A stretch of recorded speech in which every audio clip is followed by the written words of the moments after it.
So, because I don't have a 3DS capture card and the original pick for this place doesn't seem to work properly, I'm going with the only alternative.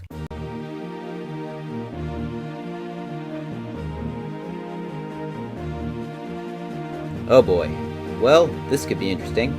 So, Phantom Hourglass. It's a game? Well, to give it credit where it's due, it did catch my attention after finding out it was a sequel to one of my favorite Zelda games, Wind Waker. At the beginning of the game, you're caught up on the previous events and find our heroes aboard Tetra's ship, while her and her crew are looking for a mysterious ghost ship, which ends in her being abducted. So now we have to save her, except we can't find the thing, so there's still a problem.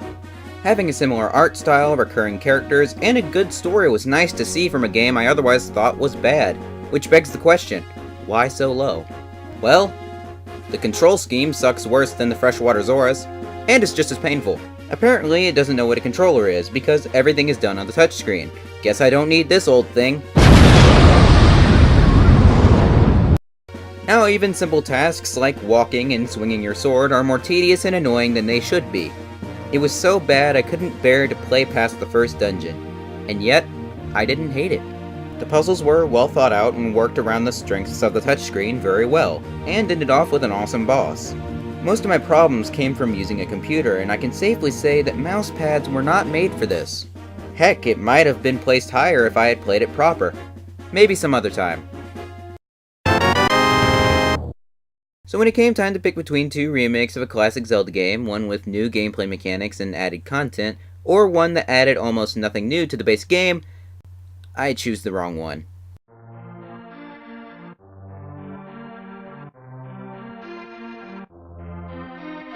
That's right, for number 4, we have a remake of what is considered to be the best Zelda game of all time. Or at least it's in the running, as it's constantly contested by fans of Ocarina. Me personally, I do enjoy both, but they would just barely make my top 5 overall. However, I did enjoy myself a lot more this playthrough. Except for Turtle Rock. Turtle Rock is a dumb maze level where you ride around on rails and go through tubes to get to other rooms, and then you get lost and realize how dumb you are for missing something so obvious! But at least there's a good boss. So like the original, it starts with retelling the history of Hyrule. Long ago, in Hyrule, a beautiful kingdom surrounded by forests and mountains. Legends told of an omnipotent and omniscient golden power that lay hidden. He was hidden in a sacred realm beyond the reach of men, but one day, a doorway to that realm was suddenly opened. Hoping to claim the golden power as their own, the people began to quarrel and fight. Many sought to enter the hidden golden land, but none returned. And instead, evil power began to issue forth from the dark portal. So the king commanded 7 sages to seal the gate to the land of the golden power. Many brave knights were lost in a battle to protect the sages from the tides of evil, but the seal was cast, evil flowed no more, and the seal would remain for all time. Or so people hoped. As later we see the king dead in the throne room, killed by Aghanim, a wizard collecting 7 maidens who were descendants of the sages in an attempt to break the seal. So after all the exposition, we continue with the gameplay. Uncle dies, grab his stuff, save Zelda, find 3 pendants, get a new sword, and stop Aghanim before he claims the and he's already broke the seal. When you finish fighting Aghanim, you're pulled into the Dark World to begin the real adventure, so I'll see you after I finish 7 more dungeons. There's also 4 swords, but it's hard to play when there is no one to play with. Is this my fate? To be alone forever with only my words to soothe my insane tendencies? Probably not. Good game, but the others left a better impact on me. So this is as far as you go. So, me and old games have a pretty interesting relationship. They're great once I get to know them, but first impressions are always the hardest. And my experience with Link's Awakening is going to be hard to forget. I had not played a lot of the original Game Boy's library, but playing Link's Awakening reminded me just how good it was. Coincidentally, it was also remade for the Game Boy Color. There was some new stuff added, but as I played the original, I won't mention it. So to start off, you're swept away in a storm and washed up on Koholint Island, where you meet Marin. She's a very kind person as she cares for animals, likes to sing, and is generally pleasant. After waking up in her house as she was taking care of you while you were unconscious, you go to reclaim your stuff from the beach and start your adventure.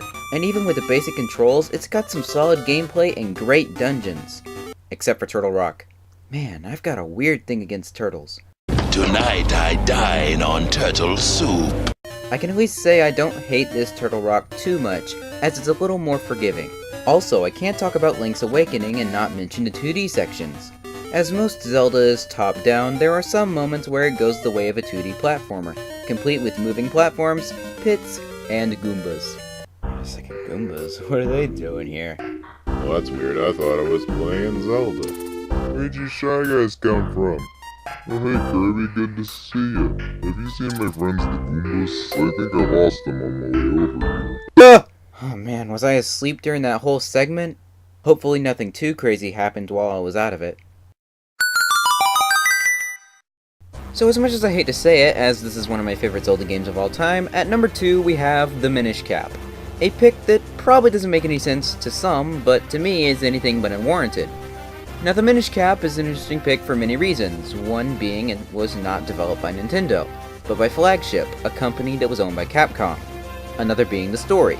We start with our hero lying in bed, who is then woke up by Princess Zelda, his longtime friend from childhood. Speaking of our hero, I've gone long enough without mentioning his name. So now, please welcome our Grand Champion of Hyrule. Are you ready for this? Nug! Yep, he looks like he's ready for anything.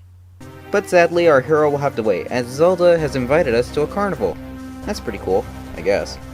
But before we head out, our uncle asks us to deliver this sword to the castle, which is convenient as it's a prize for the sword competition being held there, along with the permission to touch the sacred Picori blade. That was a gift to man in a time of need. But when the victor came forth to claim his prize, he destroyed the sword and opened a bound chest that was sealed by the blade, along with turning Princess Zelda to stone. He then reveals himself to be the evil wizard Vaity, who is on a quest for the legendary Light Force. In an effort to stop him, the king asks Nug to help find the Picori, as they can only be seen by children, so they can reforge the sword and break the curse on Princess Zelda. Later on, Nug bumps into a talking hat named Eslo while looking around in the Minish Woods, the home of the Picori, as they're also known as the Minish. And speaking of, the last thing to mention is the main gameplay mechanic of the Minish Cap, that being the ability to shrink down to the size of something no bigger than an ant or a fly and interact with the world from a different angle. One thing I find funny is the fact that I mess with the environment in so many different ways and no one seems to care, as if they magically can't see me just because I'm smaller.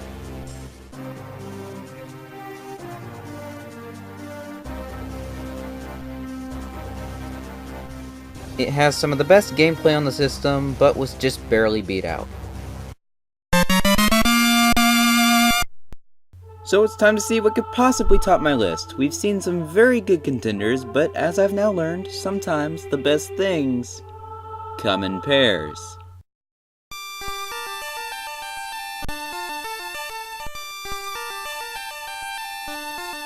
Yep, our surprise winners for number 1 are the Oracle games. I'm honestly shocked. I was told the Minish Cap would be number 1.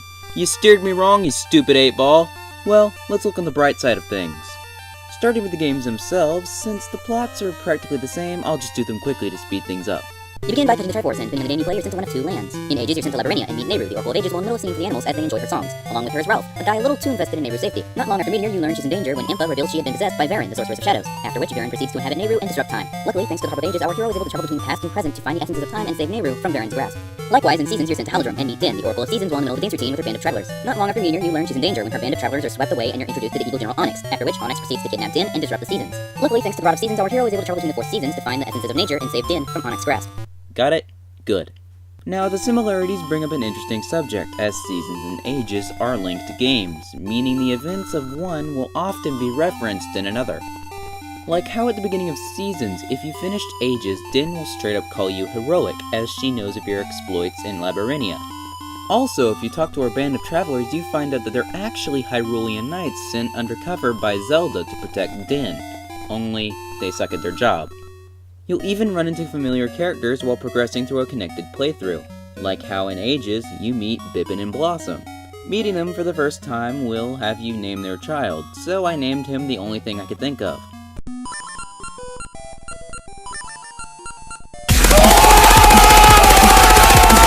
Now it doesn't have an immediate change, but if you continue in Seasons, you see him and his parents again in Haran Village. The last thing I want to mention is the differences, as they're as clear as night and day. In Ages, you have the past and present forms of Labyrenia, and in Seasons you have the seasonal variations of Holodrum, along with the underground city of Subrosia. Each location has its own set of rules to change up the gameplay, making puzzles challenging, which really helped keep things interesting. Even though I haven't finished Seasons, the time I had recording Seasons in ages was a blast.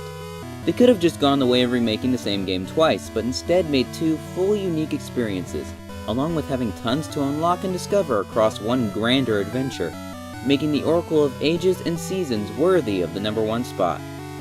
And that was my top 5 Zelda handhelds. If you liked it and want to see more, be sure to mash that like button and share to show your support.